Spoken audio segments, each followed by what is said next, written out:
Right now, it's 82 degrees Fahrenheit. Today, you can expect lots of wind, with a high of 90 degrees and a low of 65 degrees.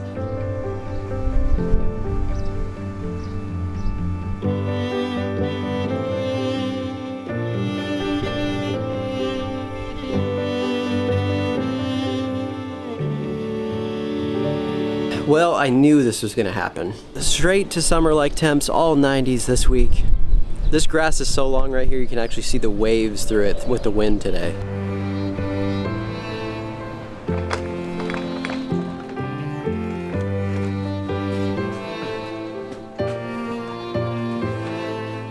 I think it's gonna be about time for me to cut this hair off too.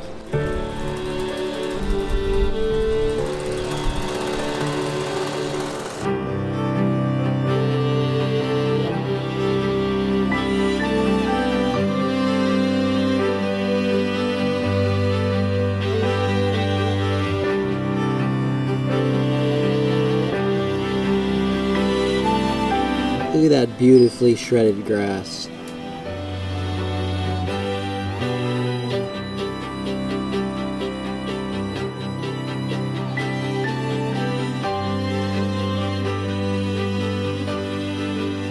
Well, I'm already getting warm and it's day one of it being even remotely nicer outside, so that doesn't bode well for me, but there's no transition period. I can't get used to it. So I don't talk about trimming that much on this channel, or at least I don't usually show it that much, but it's an important step to making everything look nice and tidy. I'm still using this old trimmer here, and the reason for that is that I'm pretty short.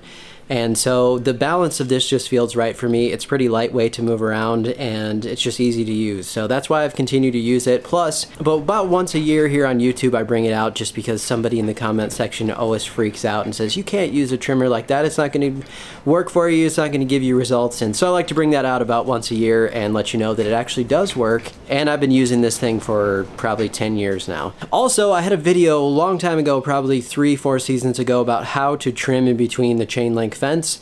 So a lot of people will spray out the grass in this area. I don't personally like the look of the way that tends to look over time. There's either weeds that come in or there's just a brown area in between.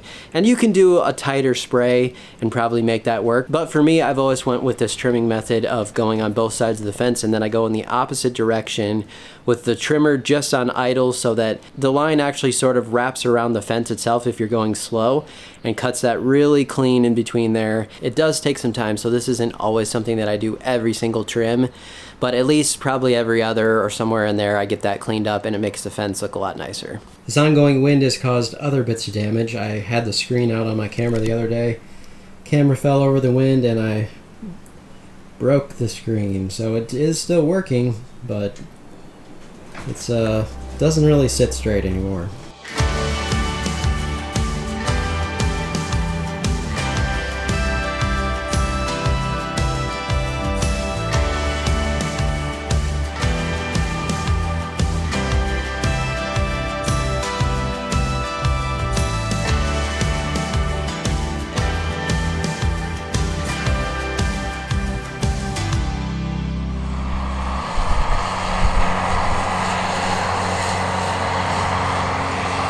So I raised the height up in the backyard to 3 1/4. I did do a double cut just to make sure that all the clippings that were there get really good and chopped up.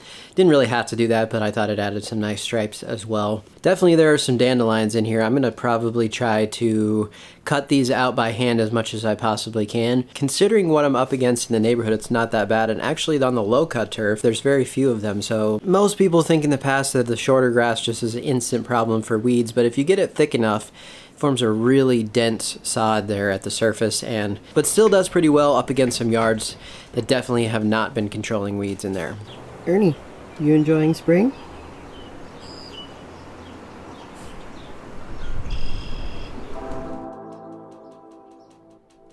I'm gonna need a suntan before I go out in shorts, but I had no choice today. I'm roasting. I know this isn't always fun to do, but especially in the spring when the grasses are in flush and really wet, cleaning out your deck is very important to make sure that it's working in tip-top shape. I'm actually allergic to grass though, so I really try to do this pretty quickly if I can. Time to turn on the irrigation system. This is probably the latest that I've ever not had it on, but I haven't needed it, and it's been so cold.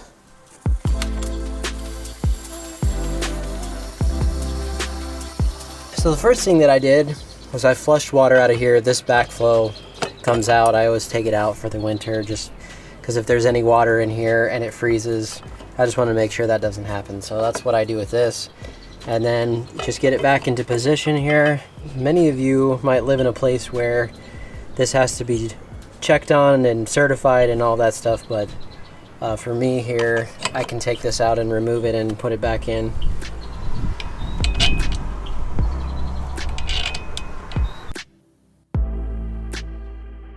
What I like to do is make sure that I open up these valves slowly just so I don't push a whole bunch of rushing water as it fills the line and gets to the actual sprinkler heads. So I have a lot of pressure here, so I don't like to go crazy with it.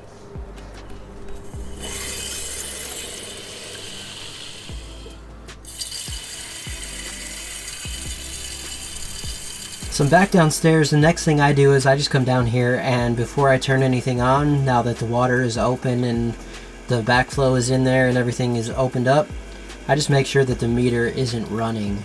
So if there was some leak somewhere, this would at least tell me right away that water is leaking out somewhere, but I don't see the meter running. Also, I do have a separate meter for just my irrigation. Some places have that and some places don't, but if you can get that, it can be a little cheaper, so check into that. But now I'm going to go outside, run through a zone or two and see how it looks.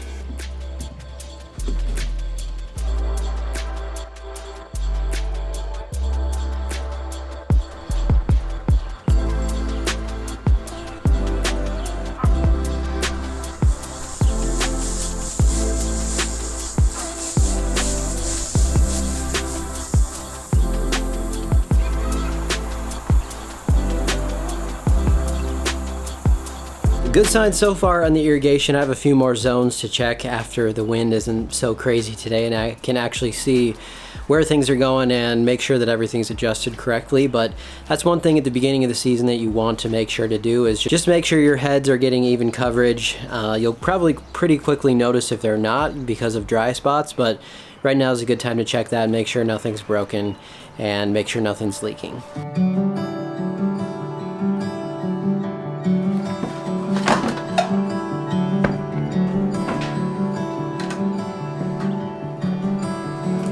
Trying to beat out this possible rain tonight, and this is about my favorite time to spray because the wind usually dies down around dusk. It's about the only time that I actually have most of the time because during the day here, very windy. So I'm putting in a different tip because it is slightly windy tonight. I'm going with one that won't mist quite as much. So I've got 4,000 square feet to spray, and I'm going to go tonight with Equalizer, my lawn supply soluble. This is 4 to 8 ounces per thousand. Things are growing pretty well right now, so I'm going to go with the low rate at 4 ounces. So I need 1 pound, 16 ounces of this, and then we'll mix that into the sprayer.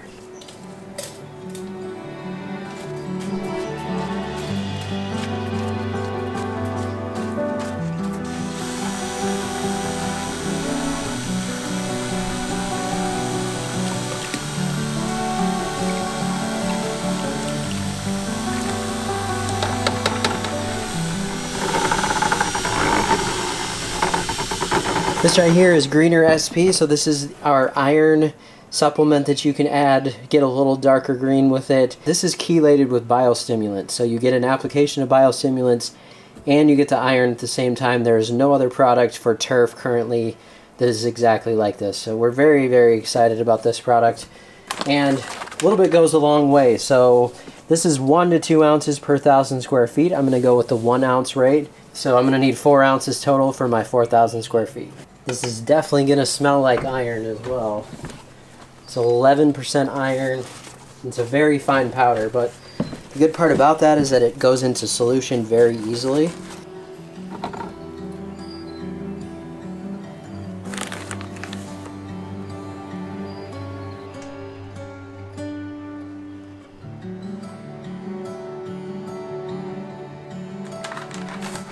Now on this, I'm not going to do anything to agitate because of how fine it is.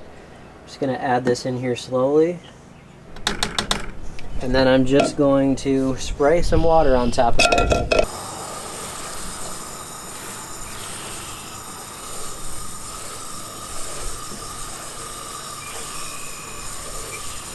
If you start to agitate it a lot, you'll get some foam. I'm gonna put that in my sprayer and shake it up.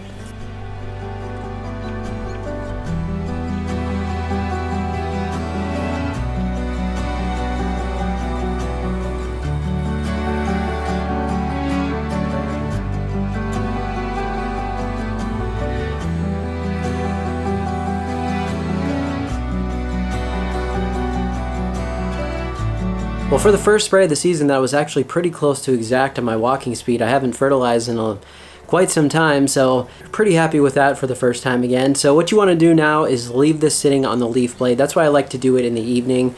You're going into the cooler temperatures overnight. Then you can go ahead and do your watering in the early morning. So if you are running irrigation, then it should happen between 4 or 5 a.m. somewhere around there is when I usually start mine. And I have it done just about the time when the sun is coming up or somewhere around there. So that, or just pair it with some rainfall. There's possible rainfall later tonight, so I'm going to be watching that closely, and if I don't see anything happen, then I will go ahead and schedule my irrigation to run. But you want it to sit on that leaf blade for a few hours if possible to soak in, and then after that get your irrigation on and run it. On the slower cut turf, for me, I would probably run it at least 1/4 of an inch or so to water that in, but you can go heavier too if you'd like, if that's your normal cycle of watering. I would love for you to check out another video right here. Thanks so much for following along today, and we'll see you next time.